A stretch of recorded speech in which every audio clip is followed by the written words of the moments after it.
కాంగ్రెస్ ప్రభుత్వం పైన చాలా వ్యతిరేకత ఉంది సార్ రాష్ట్రంలో. అది ఇచ్చా ఇది ఇచ్చా దీనివల్ల దానం చేసినట్టుగా మీరేమైనా మీ జేబుల డబ్బుల నుంచి ఇస్తున్నారా ఏమైనా పన్నుల డబ్బుల నుంచి ఇస్తున్నారు. ప్రభుత్వం ఏ పని చేస్తే ప్రజలకు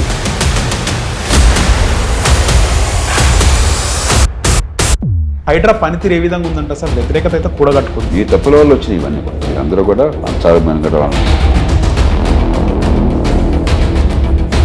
కులగణన అసలు ఎవరు చేయమన్నారు? ముఖ్యమంత్రి రేవంత్ రెడ్డి సర్కార్ని. కులగణన వల్ల పేదలకు జరిగే ప్రయోజనం ఏమాత్రం లేదు. ఎందుకంటే కానీ బీసీలను తక్కువ చూపించే ప్రయత్నం చేసిండ్రు కాంగ్రెస్ ప్రభుత్వం. ఓసీల శాతం పెంచినారు, బీసీలది చాలా తక్కువగా పెంచడం జరిగింది. నేను చెప్పలేను. నాకు అంటే బీసీలకు రాజ్యాధికారం రావాలి, బీసీ ముఖ్యమంత్రి కావాలి అని తీన్మార్ మల్లన్న లాంటి వాళ్ళు మాట్లాడుతున్నారు. ఓ కులం పూర్తిగా ఒక పార్టీ కట్టుబడి ఉంటే ఆ కులాలకే నష్టం. మనం ఓటు ఎవరికైనా వేయొచ్చు అన్న భావం కలిగితేనే వాళ్ళు భయపడతారు, మిమ్మల్ని పట్టించుకుంటారు. గ్యారంటీగా ఓటు పడుతునుకుంటే ఓటు. ఆంధ్రప్రదేశ్లో కూటమి ప్రభుత్వం పనితీరు ఏ విధంగా ఉంది సార్? అభివృద్ధి అంటే బటన్ నొక్కితే చాలా విచిత్రమైన రాజకీయాన్ని తీసుకొచ్చి నాశనం చేశారు. లేని డబ్బుతో సంక్షేమాన్ని మరింత రెట్టింపు చేస్తామని వీళ్ళు హామీలు ఇచ్చారు. కానీ మేలు ఏంటంటే చంద్రబాబు నాయుడు గారికి కానీ పవన్ కళ్యాణ్ గారికి కానీ. నమస్తే, వెల్కమ్ టు హిట్ టీవీ. నేను మీ నరేష్. లోక్సత్తా పార్టీ వ్యవస్థాపకులు జయప్రకాష్ నారాయణ గారు మనతో పాటు ఉన్నారు. సార్తో మాట్లాడదాం. సార్ నమస్తే. సార్ నమస్తే నరేష్. సార్ ఎలా ఉన్నారు sir? Oh fine, thank you. చాలా రోజుల తర్వాత మళ్ళీ మీతో ఇంటర్వ్యూ. సో ముఖ్యంగా బడ్జెట్ టాపిక్తో పాటు సార్ దేశ రాజధాని ఢిల్లీ ఎన్నికలతో పాటు ముందుగా రాష్ట్ర రాజకీయాలు ఏ విధంగా ఉన్నాయి, ముఖ్యంగా రాష్ట్రంలో పాలిటిక్స్ పక్కన పెడితే ప్రభుత్వం పనితీరు ఏ విధంగా ఉంది సార్? తెలంగాణ అంటారా? తెలంగాణ సార్. నేను మొదటి నుంచి చెప్తూ వచ్చాను, చాలా ఎక్కువగా హామీలు ఇచ్చి ఆర్థికంగా చిక్కుల్లో ఇరుక్కున్నారు. తెలంగాణ చాలా ఆర్థికంగా బలమైన రాష్ట్రం. చాలా మంచి తలసరి ఆదాయం ఉంది. గత 10 ఏళ్లలో బాగా దాదాపు 3 రెట్లు పెరిగింది. హైదరాబాద్ నగరం ఒక మిగతా రాష్ట్రంతో పోలిస్తే హైదరాబాద్ చాలా పెద్ద నగరము, చిన్న రాష్ట్రం. ఎప్పుడైతే ఒక ఆర్థికంగా ఎదుగుతున్న హైదరాబాద్ నగరం ఉందో ఆర్థిక వనరులకు ఇబ్బంది లేదు. 1,16,000 కోట్ల రూపాయల మిగులుతో ప్రారంభమైన రాష్ట్రం ఇది.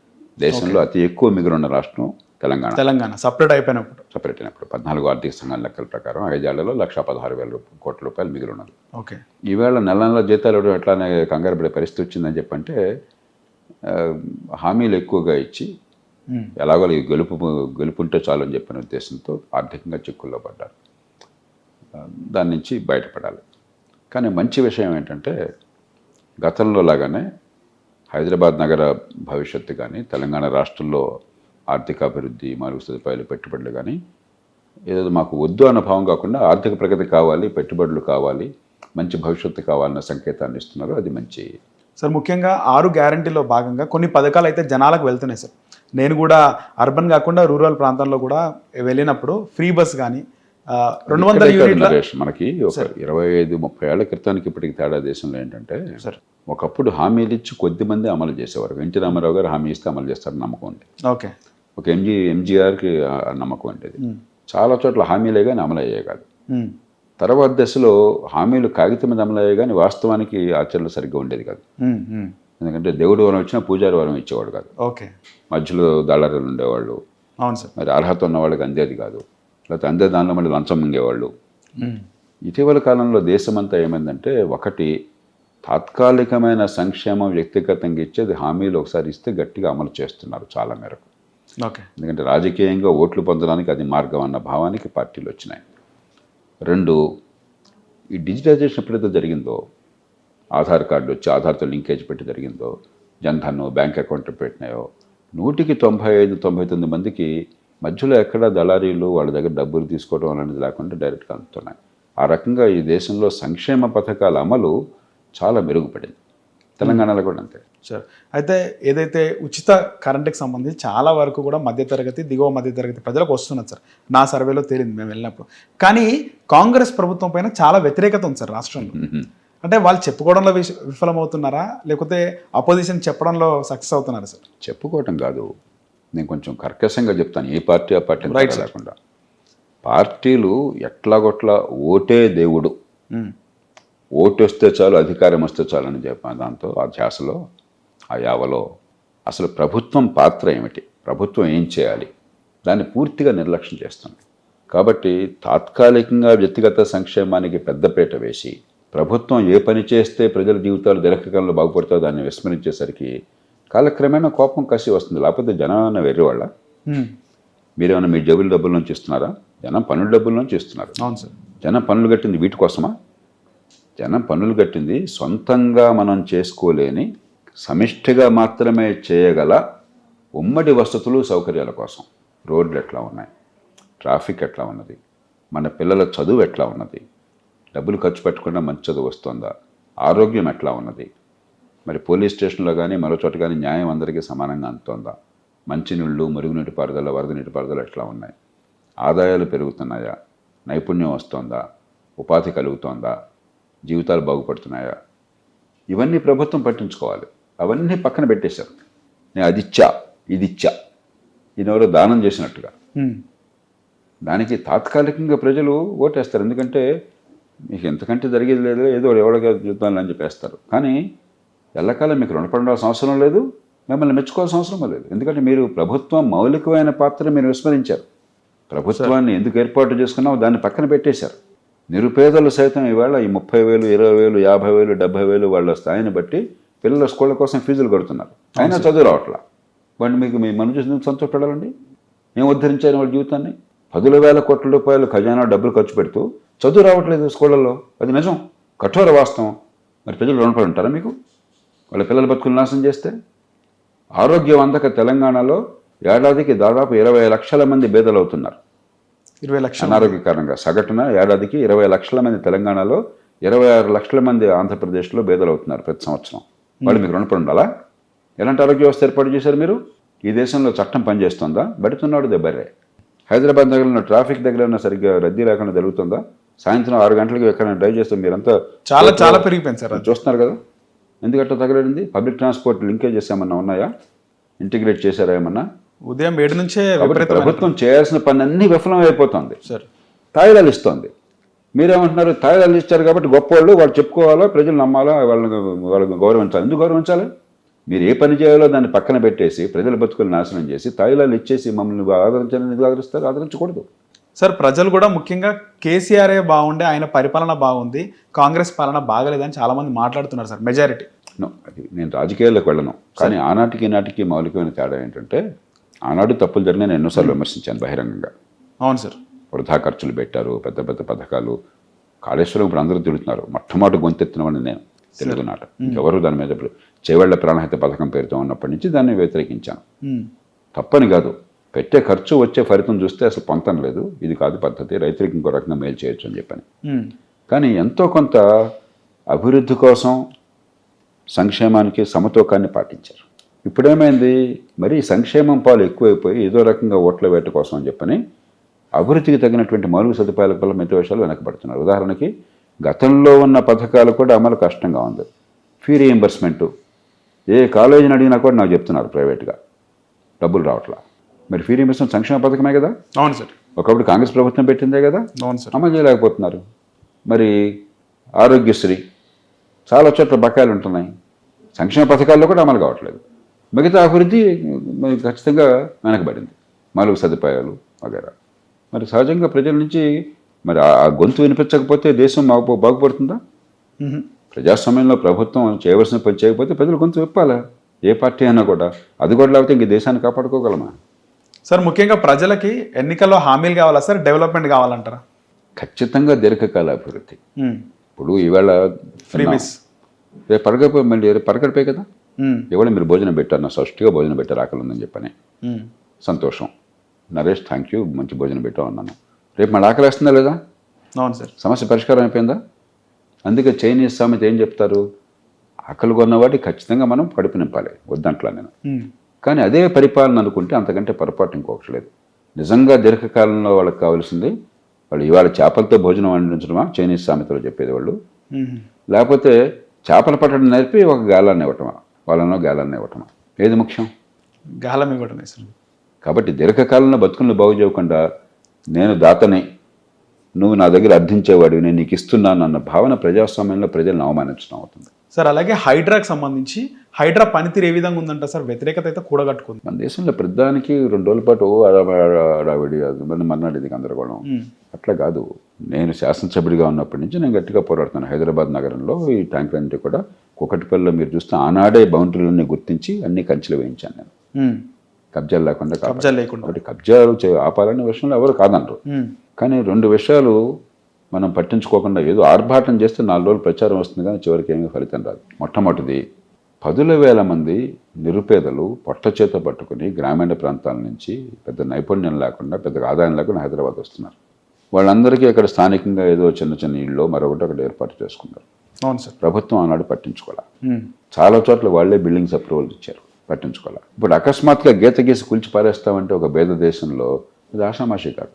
వాళ్ళ జీవితాల సంగతి ఏంటి, వాళ్ళ ప్రత్యామ్నాయం సంగతి ఏంటి, ప్రతిఘటన వస్తుంది. మీ తప్పుల వల్ల వచ్చినాయి ఇవన్నీ కూడా. మీరందరూ కూడా లంచాలు మెనగడం వలనో లేకపోతే మీకు ఉదాసీనంగా ఉండటం వల్ల వివిధ కారణాల వల్ల ఆక్రమణలు వచ్చినాయి.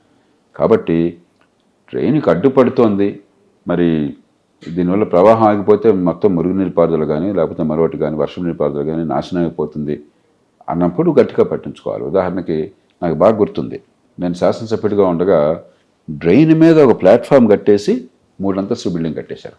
డ్రైనేజ్ పైన, డ్రైన్ మీదే. డ్రైన్ పక్కన ఒక గజం ఆక్యుపై చేయడం కాదు. అప్పుడు నేను మున్సిపల్ కమిషనర్ చెప్పాను, లోకల్గా వాళ్ళు డిప్యూటీ కమిషనర్ వీళ్ళు చేయలేరు, ఈ జోనర్లు లేకపోతే డిప్యూటీ కమిషనర్లు ఒత్తిడి లొంగిపోవాల్సి వస్తుంది. మీరు మున్సిపల్ కార్పొరేషన్ సెంట్రల్ ఆఫీస్ నుంచి స్క్వాడ్లను పంపించేసి ఇలాంటివి తొలగించండి చెప్పాను. వాళ్ళు ఒక శనివారం ఆదివారం తొలగించడం మొదలెట్టారు. వెంటనే అప్పటిదాకా ఉప్పు నిప్పుగా ఉన్న వివిధ పార్టీల కార్పొరేటర్లు ఎమ్మెల్యేలు వేరు పార్టీలు ఒకరు పడదు. ఈ విషయంలో అందరూ కలిసిపోయి అర్జెంటుగా గవర్నమెంట్లో ఉన్నత స్థాయికి వెళ్ళి దాన్ని ఆపించారు. ముందు ఓకే 4 రోజుల లోపల ఆ కమిషనర్ని ట్రాన్స్ఫర్ చేయించారు. స్వలాభం కోసం మీరే చేయించింది ఇది. ఇవన్నీ మీ వల్ల వచ్చినాయి. ఇవాళ ఒక్కసారిగా గుండెలు బతుకుంటేట్లాగా. కాబట్టి ఒక వ్యవస్థను ఏర్పాటు చేయకుండా సిస్టమేటిక్గా చేయకుండా హడావిడిగా చేస్తే ఉపయోగం ఉండదు. రెండోది, ఊళ్ళో వందలాది లేక్స్ ఉన్నాయి. అవును సార్. ఒకప్పుడు మంచినీళ్ళ చెరువు, హుస్సేన్ సార్ కూడా మంచినీళ్ళ చెరువే. అవును సార్. ఇవాళ ఏమవుతుంది, ఇన్ని బిల్డింగ్లు వస్తున్నాయి హైదరాబాద్ నగరంలో, అన్ని అప్రూవల్తో వస్తున్నాయి. సోలేజ్ కనెక్షన్ ఎన్నిటికున్నది?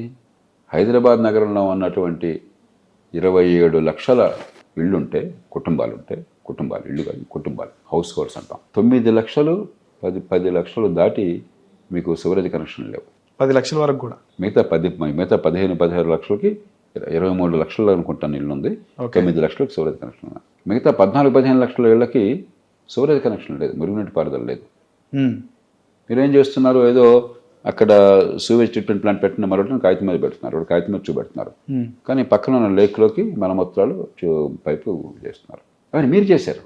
అవన్నీ సరిచేయకుండా మీరు లేకులను ఉద్ధరించేది ఎట్లా ఉంటుంది? ఇది ఒక్కరోజు జరిగే పని కాదు, ఒక ఆటోతో అయ్యే పని కాదు. మొత్తం మీ మురుగునీటి పారుదల వ్యవస్థను పూర్తిగా సరిదిద్దారు. అలా చేయకుండా లోతైనటువంటి పరిశీలనతో ఆలోచనతో ముందు చూపుతో చేయకుండా ఆర్భాటంతో మొదలెడితే 2 రోజులు ప్రచారం అవుతుంది, 3వ రోజు చెడు పేరు వస్తుంది. సార్, ముఖ్యంగా రాష్ట్రంలో కూడా రీసెంట్గా కులగణనకు సంబంధించిన రిపోర్ట్ని అసెంబ్లీలో ప్రవేశపెట్టారు సార్. ఒక క్వశ్చన్ రేజ్ అవుతుంది సార్, కులగణన అసలు ఎవరు చేయమన్నారు? ముఖ్యమంత్రి రేవంత్ రెడ్డి సర్కార్ని కులగణనలో వారి పార్టీ చేయమంది, వారి పార్టీ నాయకుడు చేయమన్నారు. ఎందుకు అన్న ప్రశ్న అడగండి మీరు. అది ఎందుకు సార్, ఎందుకు చేయించారు? నేను నిర్మోహమాటంగా మొట్టమొదటి చెప్తున్నాను, కులగణన వల్ల పేదలకు జరిగే ప్రయోజనం ఏమాత్రమూ లేదు. ఎందుకంటే రిజర్వేషన్లకి కులగణనకి సంబంధం లేదు. ఈ దేశంలో పార్టీలన్నీ కూడా ఏ రాజకీయ విభేదాలు లేకుండా 1950 నుంచి రాజ్యాంగం నాటి నుంచి వెనకబడ్డ తరగతులకు కానీ దళితులకు కానీ ఆదివాసీ రిజర్వేషన్లకు కట్టుబడినారు. మీరు చూడండి, అందుకని ఏకగ్రీవంగా దేశమంతా రాజకీయంగా రిజర్వేషన్కి ఏర్పాటు చేశారు. అవును సార్. రాజ్యాంగం చెప్పింది ఏమిటి? అందరినీ కూడా విద్యలో కావచ్చు, ఉద్యోగాల్లో కావచ్చు, కులం, మతం, లింగం, ప్రాంతం ఈ వివక్ష లేకుండా సమానంగా చూడాలి. అది మొట్టమొదటి ప్రిన్సిపల్. కానీ ఈ కానీలో ఉంది. కానీ విద్యాపరంగా కానీ ఆర్థికంగా కానీ వెనుకబడ్డ తరగతులు ఉన్నట్లయితే వారికి ప్రత్యేక రాయితీలు కల్పించవచ్చును. మౌలిక సూత్రం అందరినీ సమానంగా చూడాలి, కానీ కొన్ని ప్రత్యేక రాయితీలు కల్పించవచ్చును. అంటే అర్థం ఏంటి? రాయితీలు సమానత్వాన్ని మింగేయకూడదు, ఎక్కడో చోట ఒక బ్యాలెన్స్ ఉండాలి. అందుకని సుప్రీంకోర్టు ఏమన్నది, 50% వరకు రిజర్వేషన్లు ఇచ్చేద్దాం. అది రీజనబుల్లే కదా. అటు సమానత్వాన్ని కాపాడినట్టుంది, అసమానుల మధ్య సమానత్వం సాధ్యం కాదు కాబట్టి రాయితీలు ఇచ్చినట్టు ఉంది. అంతే, అన్ని రాయితీలు పెట్టేస్తే ఇంకా సమానత్వం ఏముంది సమాజంలో? అవును సార్. కాబట్టి దాన్ని దాటే అధికారం ఎవరికి లేదు, ప్రభుత్వానికి లేదు. 50% వచ్చేసాం మనం. రిజర్వేషన్లు దీనిలో పెరిగేది తగ్గేది ఏమి ఉంటుంది ఒకటి. ఓకే. 2, ఏ వ్యక్తికి వస్తుందని చెప్పనేది వారి వ్యక్తుల కులం సర్టిఫికేటు, తర్వాత వాళ్ళ ఆదాయము వగేరా దాన్ని బట్టి వస్తుంది తప్ప మీ కులగణాలు వచ్చేది ఏం లేదు. కాబట్టి ఎందుకు చేసినట్టు ఇది రాజకీయ సమీకరణ కోసం కులాన్ని ఆయుధంగా వాడుతున్నారు. మామూలుగా రాజకీయ సమీకరణ కోసం మీ పన్నుల డబ్బు ఎంత తీసుకున్నాము, ఈ డబ్బుని ఈ రకంగా ఖర్చు పెడితే మీ జీవితాలు ఎట్లా బాగుపడ్డాయి, మీ అందరికి ఉమ్మడి సేవలు ఎట్లా అందినాయి, మీ పిల్లల బతుకులు ఈ రకంగా బాగుపడుతున్నాయి, విద్య ఎలా అందుతోంది, ఆరోగ్యం ఎట్లా అందుతోంది, ఉపాధి ఎట్లా కలుగుతుంది, ఆదాయం ఎట్లా పెరుగుతుందని చెప్పుకోగలగాలి. అదేమీ లేకుండా ఎలక్షన్ వచ్చిందని చెప్పంటే కుల మహాసభలు, నాయకులంతా కుల మహాసభల్లో వచ్చి ఒక్కో కులం గురించి మాట్లాడతారు. ఎలక్షన్లో మన ఇచ్చే హామీలు కుల గణన, అదేదో అద్భుతమైనట్టుగా. నేను నిశ్చయంగా చెప్తాను కెమెరా ముందు, సార్ ఇంకో సంవత్సరం ఆగి చూడండి, కులగణాల వల్ల ఈ కులాల ప్రజలకి ఏం మేలు జరిగిందో ఒక్కటి నాకు చూపెట్టండి. నేను సవాల్ చేస్తున్నాను బహిరంగంగా. ఇది కేవలం రాజకీయంగా కులం తప్ప దేని చోటు ఇంకో రకంగా రాజకీయం నడిపినటువంటి పార్టీలు కులం పేరుతో రాజకీయ సమీకరణ కోసం చేస్తున్న సన్నాహం తప్ప దీనికి ప్రజల ప్రయోజనాలకి ఏమాత్రం సంబంధం లేదు. మరొకటి వినిపిస్తుంది సార్, ఇంకొక మాట, పుట్టుకతో వచ్చిన వివక్ష ఖచ్చితంగా పోవాలి. నేను జీవితంతో పోరాడుతాను. అందుకని పొద్దున్న సాయంత్రం నేను మాట్లాడేది విద్య ఆరోగ్యం, విద్య ఆరోగ్యం. అవును సార్. విద్య వల్ల కలిగే నైపుణ్యం, ఉపాధి, ఆదాయం, దానికి 100 రూపాయలు నేను కట్టుబడినాను. అది పక్కన పెట్టండి. మనం ఈ దేశంలో ఎవరన్నా నేను ఫలానా కులంలో పుట్టాలని కోరుకుని పుట్టారా? లేదు సార్. మీరు కానీ నేను కానీ లేదు సార్. వాడికి 10-15 ఏళ్ళు వచ్చిన తర్వాత ఫలానా కులంలో అని చెప్పామన్నాడు. అవును సార్. కాలక్రమేణా మనం ఎలాంటి స్పృహ వాళ్ళకు ఉండాలి? ఎక్కడ పుట్టినా, ఏ కుటుంబంలో పుట్టినా, ఏ కులం పేరుతో పుట్టినా, నా తెలివితేటలు, నేను పడే కష్టము, నా వల్ల జరిగే పని వల్ల నాకు గుర్తింపు ఉండాలని మీరు కోరుకుంటారు కదా. అంతే సార్. అలా కాకుండా నరేష్ మీ అమ్మ నాన్న ఫలానా కులం, నువ్వు ఇది అని అది తప్ప నీకేం లేదని అంటే నీకు గౌరవం ఉంటుందా? లేదు సార్, ఉండదు. నాకు గౌరవం ఉంటుందా? కాబట్టి మన సమాజానికి ఏ సంకేతాన్ని ఇవ్వాలి? పుట్టుకొత్త వివక్ష తొలగించడం కోసం రిజర్వేషన్లు ఇద్దాం, రాయితీలు ఇద్దాం.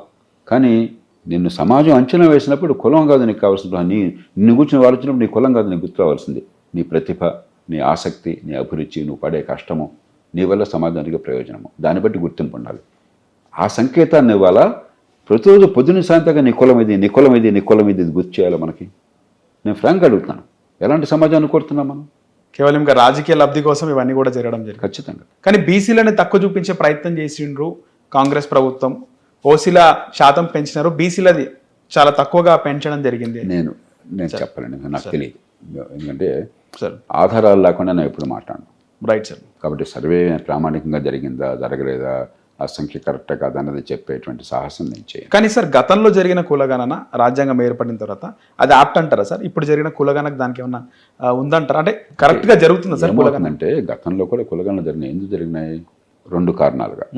ఒకటి, ఫలాని కులం బీసీయా కాదా అని చూడడం కోసం చెప్పని ఊరికే నీ కులం ఏంటని జనాభా లెక్క కాదు, విద్య ఆర్థిక పరిస్థితి అంచనా వేసినందుకు సర్వేలు జరిపారు. అది జరగకపోతే మీకు బీసీగా చట్ట ప్రకారం రిజర్వేషన్లకు సాధ్యం కాదు. అది కులగణన కాదు, కులాల సోషియో ఎకనామిక్ సర్వే ఒకటి.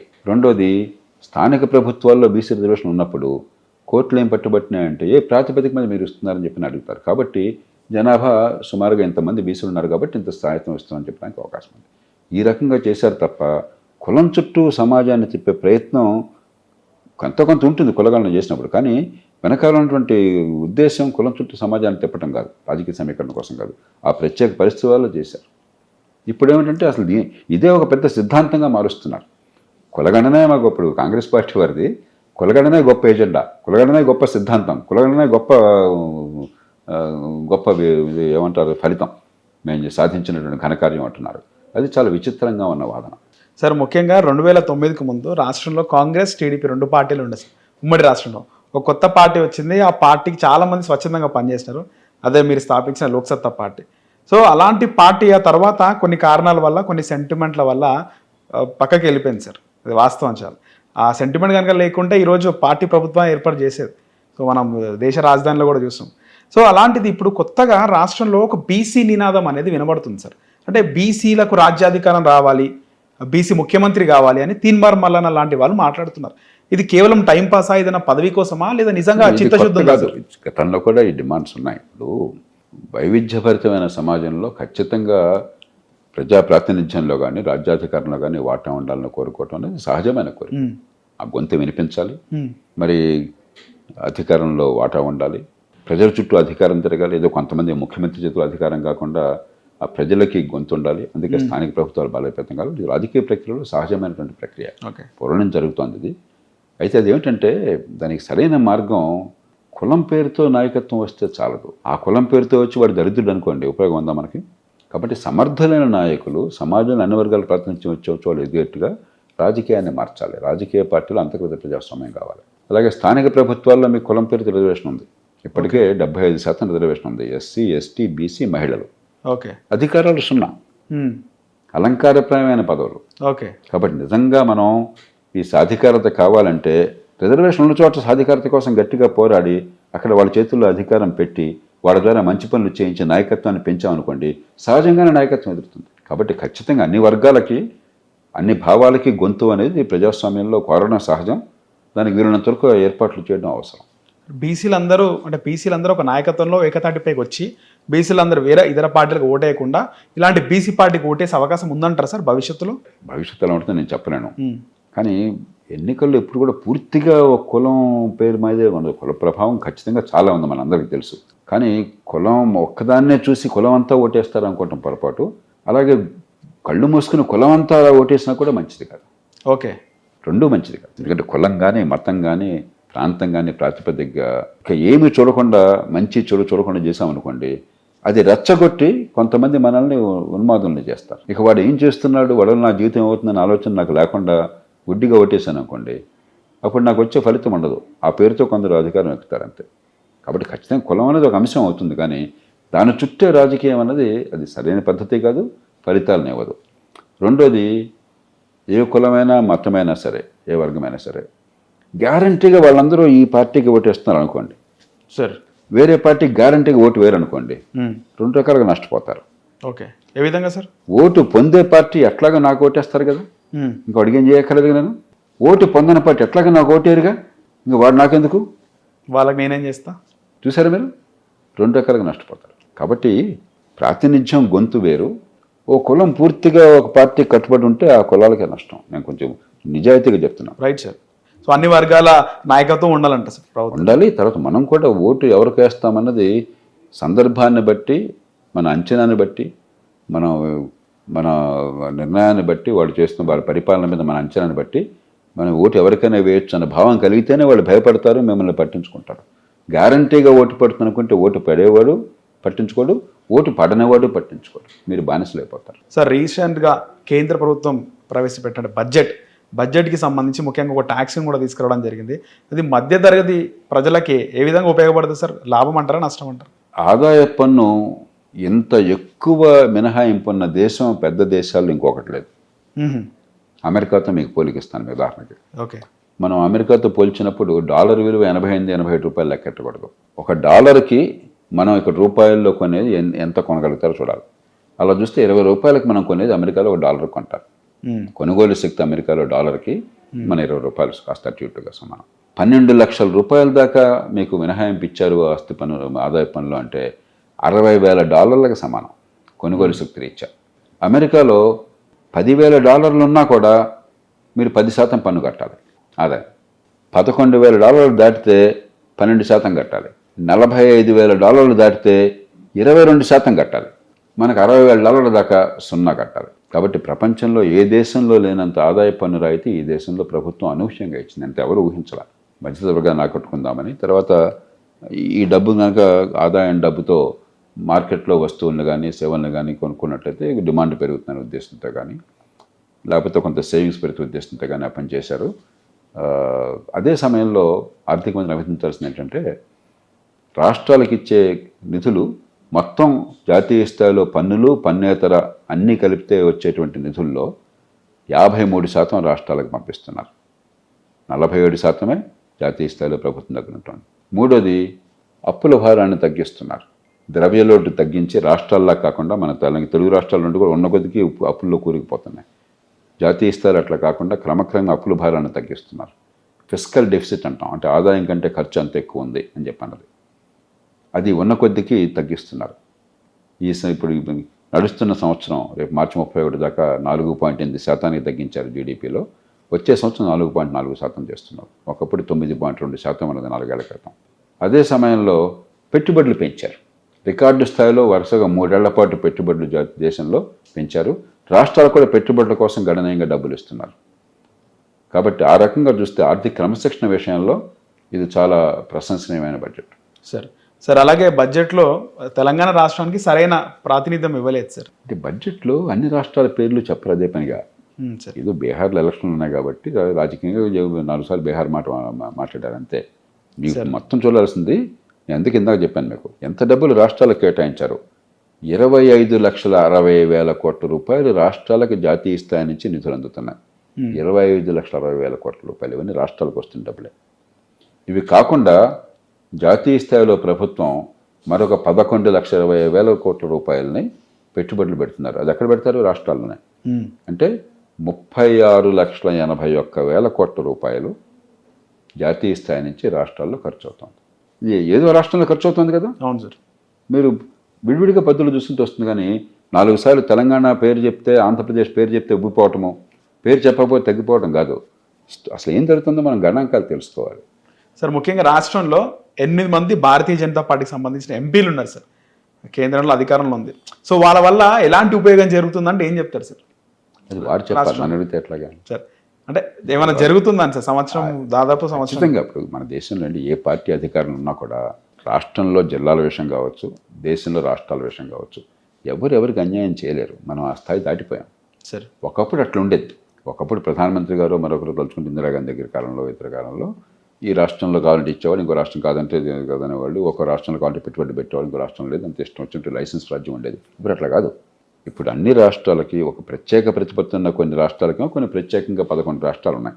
ఈశాన్య భారతంలో రాష్ట్రాలు, తర్వాత సిక్కిము, ఆ తర్వాత ఉత్తరాఖండ్, హిమాచల్ ప్రదేశ్, జమ్మూ కాశ్మీర్. ఈ వేరు.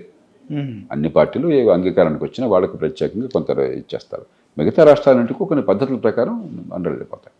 ఒకళ్ళు ఎక్కువ ఒకళ్ళు తక్కువ ఉండదు. కాబట్టి పూర్వకాలంలో లేదు. ఆ పరిస్థితి పూర్తిగా దాటిపోయాం. సహజంగానే పార్టీలు ఒకటి దేశంలో న్యాయం జరగాలి, కొంత ఫార్ములా ప్రకారం చేయాలి. రెండోది రాజకీయంగా మన పరపతి పెంచుకోవాలి, ప్రభావం పెంచుకోవాలి. ఈ 2 కారణాలతో సహజంగానే గట్టిగా పోటీ పడతారు. అలాగే రాష్ట్రం లోపల కూడా ఇప్పుడు కొన్ని జిల్లాలు మాకు రాలేదంటారు. అది వాస్తవం కాదు. అది మన దేశంలో వనరుల్లో పంపిణీ వరకు చాలా నిజాయితీగా సమర్థంగా జరుగుతుంది. వనరుల వినియోగం ఎట్లా ఉందని వేరే విషయం. దానిలో అవినీతి ఎంత ఉంది, సద్వినియోగం చేస్తున్నారా, మరొక పథకాలు ఉన్నాయో అది వేరే విషయం. కాబట్టి ఇవన్నీ ఊరికేంటి ఏదో మాట్లాడుతుంటాం మనం, దీని వాస్తవాలు కాదు. సార్ దేశ రాజధాని ఢిల్లీలో వేశారు. ప్రజలు భారతీయ జనతా పార్టీ వైపు ఉన్నట్టు తెలిసింది. మొన్న వాళ్ళ తీర్పు కూడా భారతీయ జనతా పార్టీకి ఓటు వేయడం జరిగింది. కానీ చాలా వరకు కూడా ఆమ్ ఆద్మీ పార్టీ కూడా ఈసారి గెలుస్తుంది, ముచ్చటగా 3వసారి హ్యాట్రిక్ కొడుతుందని కూడా సర్వేలు వచ్చినాయి సార్. ఏం చెప్తారు సార్ ఈ రిజల్ట్ పైన? అంటే మన ఎన్నికల వ్యవస్థ ఫస్ట్ పాస్ట్ పోస్ట్ సిస్టమ్ అంటాం. అంటే 1 ఓటు ఎక్కువ ఉంటే గెలుపు, 1 ఓటు తక్కువ ఉంటే ఓటమి. అప్పుడు ఏమవుతుందంటే కొద్దిపాటి ఓట్ల తేడా ఉన్నా కూడా సీట్ల సంఖ్య చాలా పెద్ద ఎత్తున మార్పు ఉండొచ్చు. అవును సార్. మనకి అందిన సమాచారం ప్రకారం, తుది సమాచారం నేను చూడలేదు, వస్తే 2% తేడా ఉంది 2 పార్టీలకి మధ్య. 2% ఓట్ల శాతం 2% తేడా. కానీ సీట్ల శాతం వచ్చేసరికి 48-22 అయింది. అవును సార్. మన ఎన్నికల వ్యవస్థ అట్లాంటిది. కాంగ్రెస్ పార్టీ పెద్దగా బరిలో లేకుండా పోయాయి కొద్దిపాటి తప్ప. కాబట్టి ప్రధాన పార్టీ 2 ఉన్నప్పుడు 2-3% తేడా ఉన్నా కూడా ఓట్ల సీట్ల శాతం గణనీయంగా మారిపోతుంది. అంతే తప్ప ఇదేమి ఏకపక్షంగా జరిగిన ఎన్నిక నేను అనుకోవట్లా. అది 2% అనేది పెద్ద ఎక్కువ తేడా కాదు. 3% అనేది. కాంగ్రెస్ ఆమ్ ఆద్మీ పార్టీ కలిసి పోటీ చేయించి ఉంటే సార్ ఫలితం వేరే విధంగా ఉండేదా సార్? చెప్పలేము, మనం అనుకున్నట్టుగా ఉండదు. ఇప్పుడు అధికారంలో ఉంది ఆమ్ ఆద్మీ పార్టీ. అవును సార్. కాబట్టి మామూలుగా ఏమవుతుందంటే అధికారంలో ఉన్న పార్టీ ఓట్లు అధికారంలో ఉన్న పార్టీకి ఉంటాయి, అధికారానికి ఆ పార్టీకి వ్యతిరేకంగా ఓట్లు ఉంటాయి. ఇప్పుడు ఎప్పుడైతే ఇంకో పార్టీ ఉందో ఆమ్ ఆద్మీ పార్టీ వ్యతిరేక ఓట్లు చీలు ఉండొచ్చు. ఇప్పుడు ఎవరు లెక్కలు వాళ్ళు వేసుకుంటారు. వాస్తవానికి చీలే సార్. అంటే ఢిల్లీ అసెంబ్లీ చూసుకుంటే సార్, ఢిల్లీ అసెంబ్లీలో అక్కడ అరవింద్ కేజ్రీవాల్ పోటీ చేసినారు, అక్కడ పర్వేష్ సింగ్ వర్మ ఆయనకు వచ్చిన మెజారిటీ 1800 సార్. వేరే కాంగ్రెస్ పార్టీ క్యాండిడేట్ సందీప్ దీక్షిత్కి 3000 పైచీలకు ఓట్లు వచ్చినాయి సార్. వచ్చినాయి. కానీ ఈ 3000 మంది అరవింద్ కేజ్రీవాల్కి ఓటేసారని మీరు చెప్పలేరు. ఆయనకు వేసేవాళ్ళకి అలాగే వేసిండేవాళ్ళు. ఓకే. ఆయనకు వ్యతిరేక ఓటే చీలు ఉండొచ్చు కూడా. కాబట్టి ఇవన్నీ మనం ఊరికి అర్థమెటిక్గా అంచనా వేస్తే జరిగేది కాదు. పార్టీలు పోటీలో ఉన్నాయి, ప్రజలు ఓటు వేశారు. ఒకరు నెగ్గారు, ఇంకోటి నెగ్గలేదు. నెగ్గితే బులబాటం అక్కర్లేదు, నెగ్గకపోతే బాధ అక్కర్లేదు, తీర్పును స్వీకరించాలి. సార్ ఇక్కడ డిఫరెన్స్ ఏంటంటే సార్, 2014 నుంచి పార్లమెంట్లో బీజేపీకి ఓటేస్తున్నారు సార్. క్లీన్ స్వీప్ 7 లోక్సభ 2 సార్లు అంతే అయింది. 2 సార్లు అంతే అయింది. అంటే ఢిల్లీలో దేశంలో మామూలుగా కూడా దేశంలో మీరు గమనించినట్లయితే ఒక 3-4% ఓటర్లు న్యూట్రల్గా ఉంటారు. దేశానికి ఒక రకంగా, రాష్ట్రానికి ఒక రకంగా వేస్తారు. ఉదాహరణకు 2009లో నాకు బాగా గుర్తున్నది. మన్మోహన్ సింగ్ గారు ప్రధానమంత్రిగా ఉన్నప్పుడు మళ్ళీ ఎన్నిక జరిగినప్పుడు రాష్ట్రము దేశం ఒకసారి జరిగినాయి. రాష్ట్రంలో రాజశేఖర్ గారు మళ్ళీ ప్రభుత్వంలోకి వచ్చారు, మన్మోహన్ సింగ్ గారు ప్రభుత్వంలో మళ్ళీ వచ్చారు. కానీ అసెంబ్లీకి పడ్డ ఓట్ల కంటే కాంగ్రెస్ పార్టీకి లోక్సభ ఓట్లు ఎక్కువ అప్పుడు, ఆనాడు కూడా 2009లో 3-4%. అందులో మోదీ లాంటి ప్రభావశీలమైన నాయకుడు ఉన్నప్పుడు మన్మోహన్ సింగ్ గారు కొంచెం నెమ్మదిగా ఉండేది. అవును సార్. ఈయన కొంచెం గట్టి నాయకుడు కదా. అవును సార్. ఫైర్ నాయకుడు. ఇష్టమన్నా లేకపోయినా కూడా ఒక పెద్ద నాయకుడు కదా, అవును సార్. జనాకర్షణ నాయకుడు కదా. అది ఉన్నప్పుడు అది కొంచెం ఎక్కువ ఉంటుంది. కాబట్టి లోక్సభ ఎన్నికల్లో పడే ఓట్ల తీరు, అసెంబ్లీ పడే ఓట్ల తీరు కొంత తేడా. మామూలుగా దేశమంతా కొద్దిగా ఉంటుంది, ఎక్కువ ఉండదు. కానీ ఢిల్లీలో ఎక్కువ ఉంటుంది. ఢిల్లీలో ఎందుకని, ఢిల్లీలో ఎక్కువ మంది మధ్యతరగతి వర్గాలు. ఢిల్లీలో దేశం మొత్తంలో అతి ఎక్కువ తలసరి ఆదాయం అన్నది నగరం ఢిల్లీ. ఓకే. దేశం మొత్తంలో 3 ఢిల్లీలో దేశం అన్ని ప్రాంతాల నుంచి వచ్చిన వాళ్ళు. కాబట్టి ఇక్కడ మామూలుగా ఉన్న దాంట్లాగా మన కులం మన ప్రాంతం అన్న భావం కొంచెం తక్కువ పనిచేస్తుంది. అక్కడ అప్పు లేదా సార్? ఢిల్లీ రాష్ట్రానికి అప్పు లేదు, ఉండదు. మహానగరం ఇప్పుడు హైదరాబాద్ నగరం ఒక రాష్ట్రం చేస్తే ఆ రాష్ట్రం స్వసంపన్నంగా ఉంటుంది. డబ్బులన్నీ ఇక్కడే ఉంది. Right sir. అవును. కాబట్టి ఢిల్లీ కూడా వీళ్ళ గొప్పతనం కాదు, సంపద అంతా నగరాల్లో ఉంది. అందుకే నేను చెప్పేది అన్ని నగరాలు కదా, చిన్న చిన్న పట్టణాలు కూడా రావాలి మనకి. మన పిల్లలు బతుకో తెలుగు కావాలంటే నిరుపేదలు రెక్కాడితే డొక్కాడిన వాళ్ళు అందరూ హైదరాబాద్కి మరి ఏ రకమైన ఆలనా పాలన లేకుండా చిన్న ఆదాయాలతో వచ్చి బతకడం కష్టంగా ఉంది. అక్కడే ఆదాయాలు వచ్చి ఏర్పాటు కూడా చేయాలని గట్టిగా నేను వాదిస్తున్న కారణం అదే.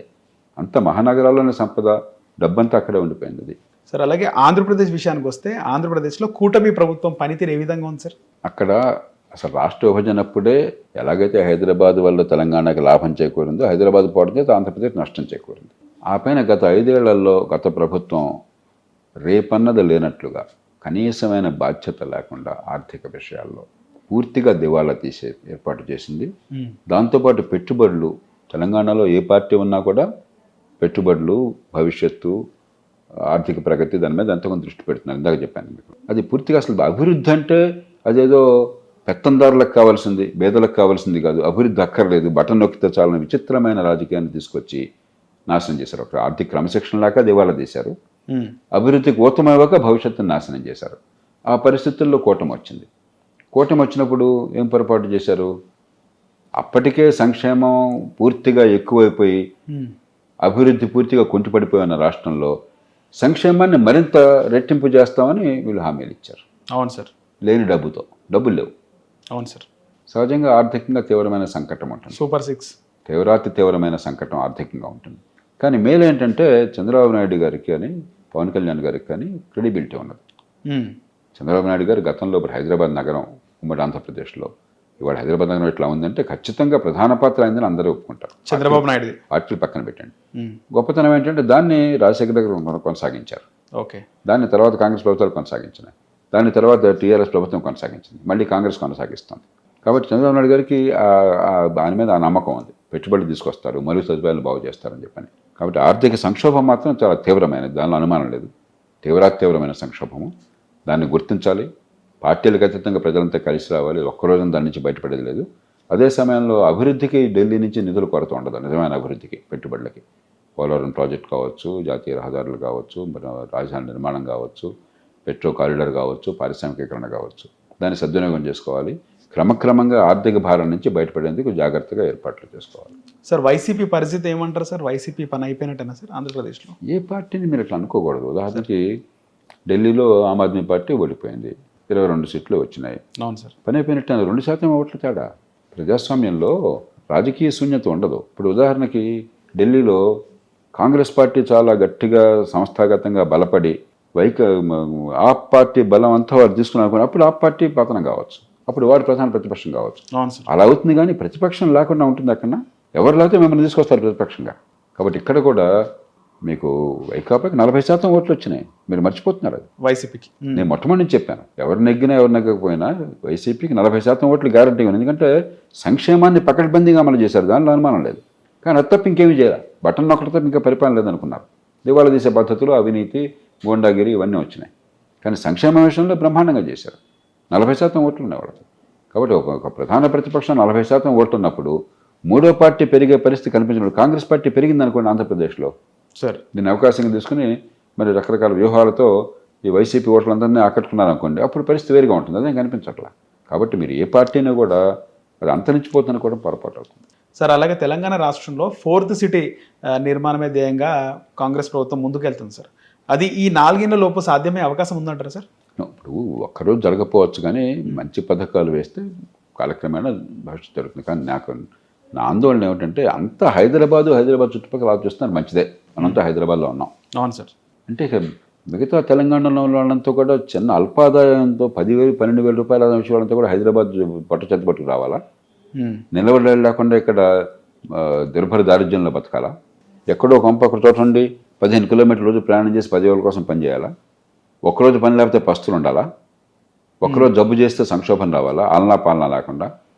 అలా కాకుండా తక్కువ నైపుణ్యం తక్కువ ఆదాయం వచ్చే వాళ్ళకి ఎక్కడిక్కడ ఉపాధి కల్పన కోసం చిన్న చిన్న పట్టణాలు కూడా పెంచామనుకోండి, మీకు మీ ఊరి దగ్గరలోనే పట్టణం ఉన్నట్టయితే అక్కడ ఉద్యోగం పనిచేస్తున్నట్టయితే ఆ ఆదాయం సరిపోతుంది. అక్కడ 15,000 వస్తే ఇక్కడ 50,000 40,000 వచ్చినట్లు లెక్క.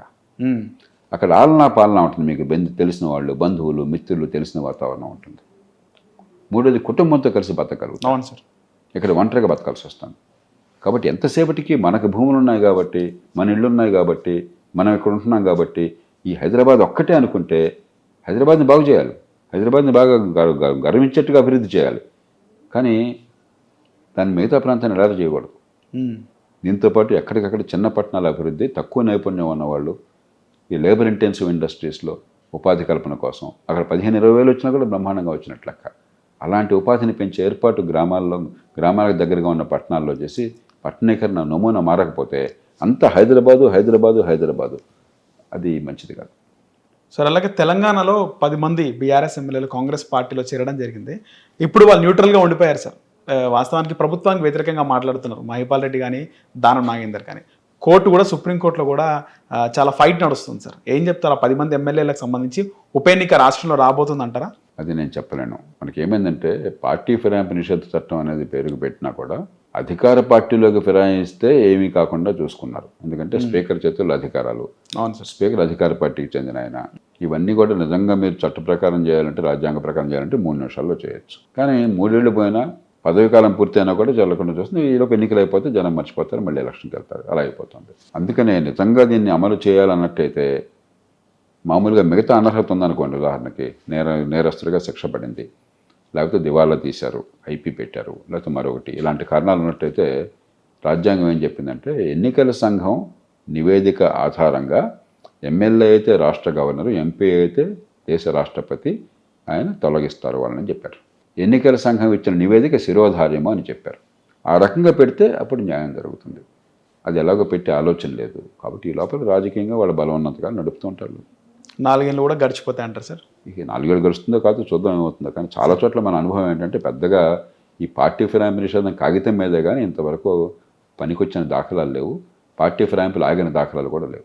సార్ గతంలో బీఆర్ఎస్ ఉన్నప్పుడు బీఆర్ఎస్ టీడీఎల్పీని విలీనం చేసుకుంది, సిఎల్పీని విలీనం చేసుకుంది సార్. కానీ ఇప్పుడు వాళ్ళు చాలా టఫ్ ఫైట్ చేస్తున్నారు సార్ అక్కడ సుప్రీంకోర్టులో. అదే ఇప్పుడు ఎవరి సందర్భాన్ని బట్టి వాళ్ళ ఆలోచన మారుతూ ఉంటుంది.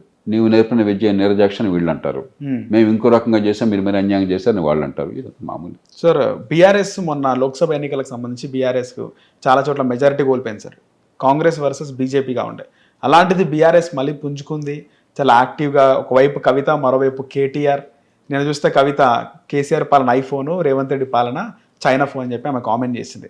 అంటే నలుగురు వాళ్ళు ఫైట్ చేస్తున్నారు సార్, కౌంటర్స్ ఇస్తున్నారు.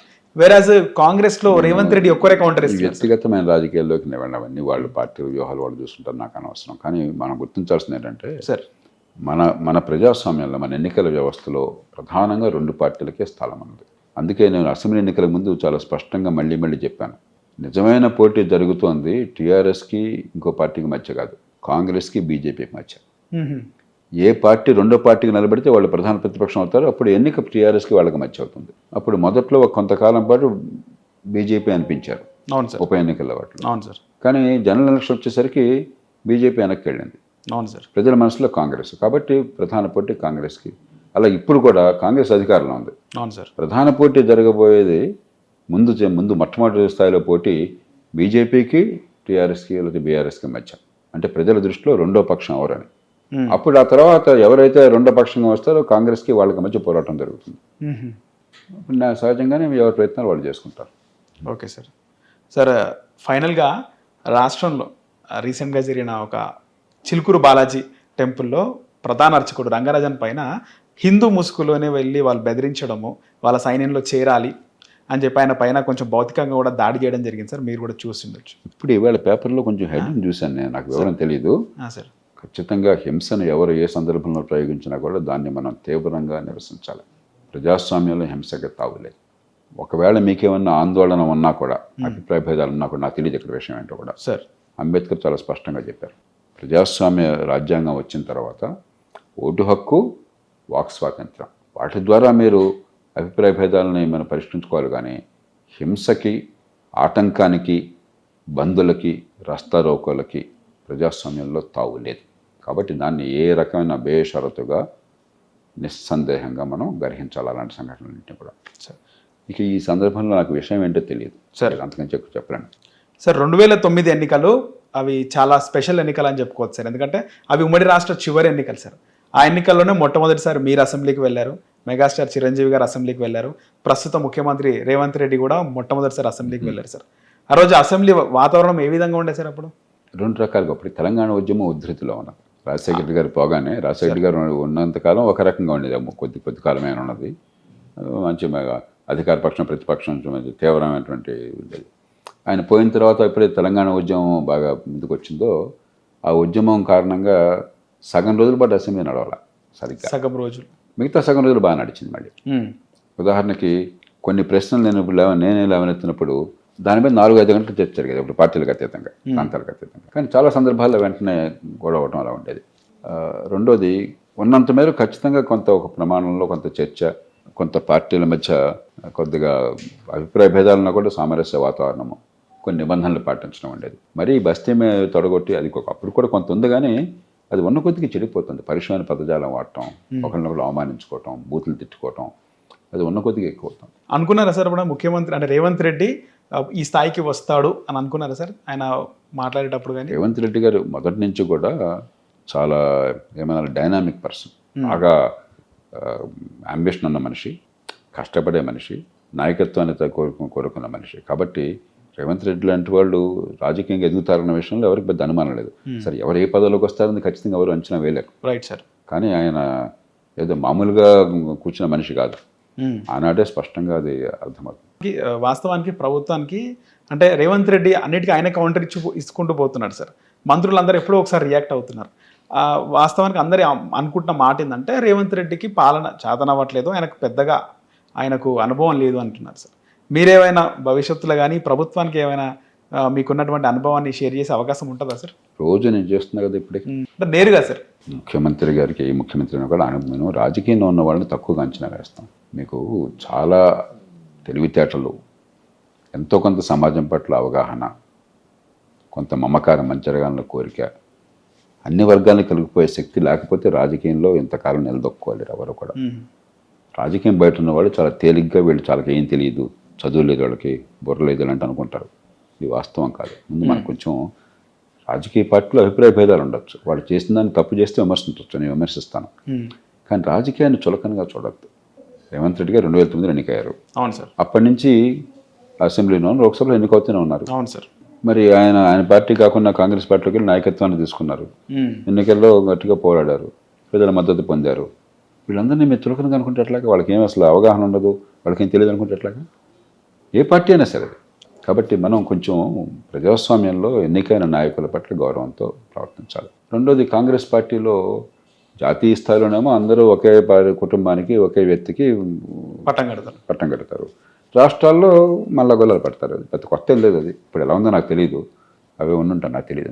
నేను లోతుకి నేను వెళ్ళి పట్టించుకోండి. నేను ఎందరో మిత్రులే నాకు, ఈ పార్టీగా నా పార్టీగా. అవును సార్. మనకు కావాల్సింది రాష్ట్ర హితమే తప్ప వ్యక్తుల మీద మనకి అనవసరం. సార్, రేవంత్ రెడ్డి గారు ఆయన ఎమ్మెల్యేగా, ఎంపీగా గెలిచారు కానీ ఎప్పుడు మంత్రి అవ్వలేదు సార్, నేరుగా ముఖ్యమంత్రి అయినాడు.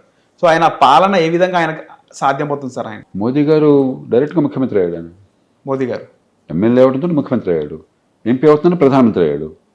ఆ కారణంగా పాలన కుంటుపడింది అని అంటారా? ఓకే.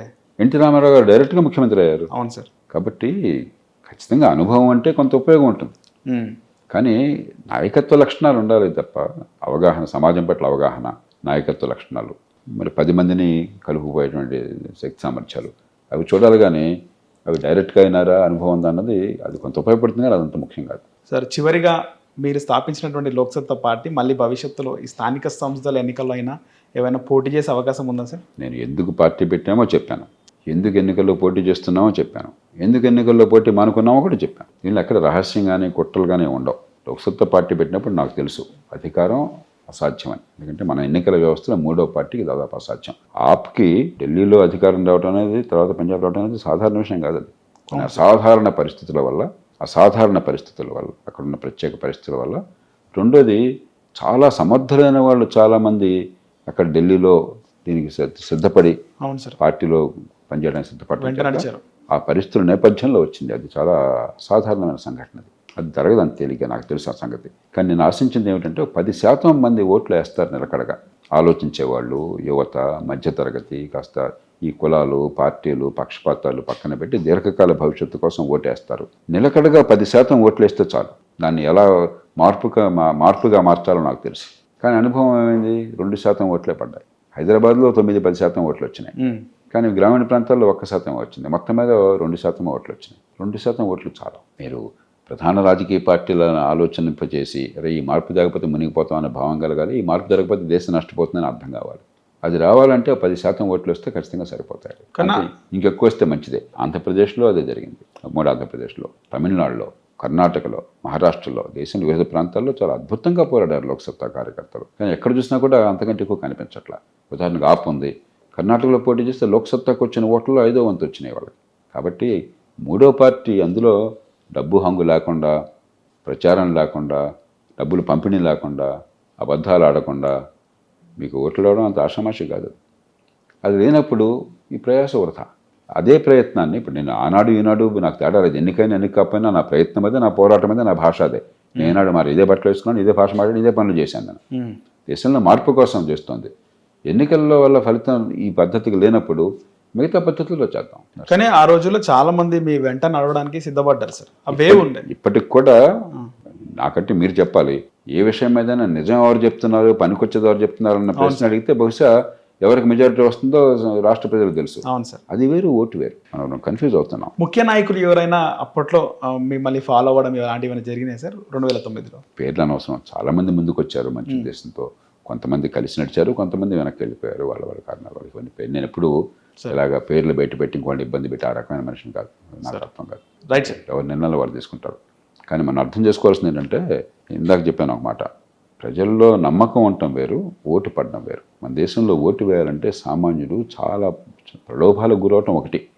డబ్బులు ఇవన్నీ మనకు తెలుసు, కులం, మతం ఇవన్నీ ఉంటాయి. అది కాకుండా నాకు అండగా బలమైనటువంటి పార్టీ నిర్మాణం లేకపోతే నేను ఓటు వేయలేను అనే పరిస్థితికి వచ్చాను. ఎందుకంటే ఏ చిన్న పని కావాలన్నా మధ్యవర్తి కావాలి. అందుకని ప్రతి ఊళ్ళో ఈ పార్టీలు ఎలాంటివైనా కూడా ప్రతి ఊళ్ళో ఆ ఊరి జనాభాను బట్టి 10 మంది, డజన్ల మంది కార్యకర్తలు. ఒక్కొక్క నియోజకవర్గంలో కొన్ని 100 మంది, కొన్ని 1000 మంది కార్యకర్తలు గ్రామాల్లో. ప్రతి పనికి జనానికి అందుబాటులో ఉంటాం. నిజాయితీ రాజకీయంలో అది సాధ్యం కాదు. వాళ్ళందరికీ నేను దారిలో చూపెట్టను, వాళ్ళకి భోజనాట్లో పెట్టను. నేను అరే ఈ కాంట్రాక్టులు తీసుకుంటారా, ఇదిగో ఇది ఈ పనులు చేసుకుంటారా, ఈ పైరువీలు చేసుకుంటారా అని చెప్తే అది చేస్తే మనం కూడా ఆ పార్టీలకు అయిపోయాం కదా. అవును సార్. మనం కొంచెం లోతుకి వెళ్ళాలి. ఈ పార్టీలు దుర్మార్గులు కాదు. వాళ్ళు ఈ కార్యకర్తల్ని నిలుపుకోలేకపోతే పార్టీలు నడవు. నిలుపుకోవాలని చెప్పంటే మరి చట్ట ప్రకారం చేయడం సాధ్యం కాదు. అవును సార్. ఒక పార్టీ కార్యకర్తలను పోషించుకోవాలంటే ప్రధాన పార్టీలు ఎలక్షన్లో 25-30 కోట్లు అవుతుందో మనకు తెలుసు. మిగతా టైంలో నెలకి 15-20 లక్షలు ఖర్చు పెడుతున్నారు. మీకు ఆ సంగతి తెలుసా? ప్రత్యక్షంగా కానీ పరోక్షంగా కానీ. మీరు అడగండి, ఎవరన్నా ఎమ్మెల్యేని అడగండి ప్రైవేట్గా, లేదా పార్టీ నాయకులను అడగండి ఆ నియోజకవర్గంలో. ఏదో రూపంలో 15-20 లక్షల ఖర్చు అవుతున్నారు ఈ 5 సంవత్సరాల లోపు. ప్రతి నెలకి వీళ్ళు కాపాడుకోండి, ప్రత్యక్షంగా కానీ పరోక్షంగా కానీ.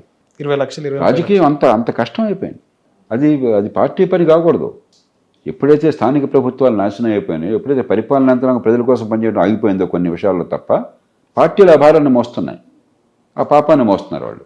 అది ఎప్పుడైతే దానికి నేను సిద్ధపడను, అది సాధ్యం కాదు. 3వ పార్టీగా సాధ్యం కాదు. ఓకే సార్, ధన్యవాదాలు సార్. హిట్ టీవీ యాప్, ఇందులో short news, live news, entertainment shows, movies, digital magazines తో పాటు మీ జిల్లా వార్తలను కూడా ఫ్రీగా చూడొచ్చు. అంతేకాదు కేజీ నుంచి పీజీ వరకు విద్యార్థులకు స్కాలర్షిప్ కూడా అందిస్తున్నాం. ప్రతి వారం 10 మందికి లక్కీ డ్రా ద్వారా ఒక్కొక్కరికి 10,000 రూపాయలు అందిస్తున్నాం. ఇంకెందుకు ఆలస్యం, వెంటనే హిట్ టీవీ యాప్ ని డౌన్లోడ్ చేసుకుని ఫ్రీగా ఎంటర్టైన్మెంట్ పొందండి. Hit TV app. Hit TV app. Please download Hit TV app. Hit TV యాప్ని ఫ్రీగా డౌన్లోడ్ చేసుకొని ఎంజాయ్ చేయండి. మీకు నచ్చిన ఎంటర్టైన్మెంట్ కోసం హిట్ టీవీ యాప్ ని ఫ్రీగా డౌన్లోడ్ చేసుకుని ఎంజాయ్ చేయండి. హిట్ టీవీ యాప్ని డౌన్లోడ్ చేసుకుని ఆస్వాదించండి, ఆశీర్వదించండి. ఇంతమంది సెలబ్రిటీలు హిట్ టీవీ యాప్ ని డౌన్లోడ్ చేసుకోండి అని చెప్తున్నారంటే ఎంత మంచి యాప్ ఆలోచించండి. అమెరికా అమెరికా అమెరికా అమెరికాలో చదవాలనుకునే వాళ్ళకి విశ్వసనీయమైన పేరు మన శౌర్య కన్సల్టెన్సీ. UK లో 1 year masters. UK లో 1 year masters. 2 years work permit up to 5 years visa. Contact Saurya Consultancy. Contact 89851 89851.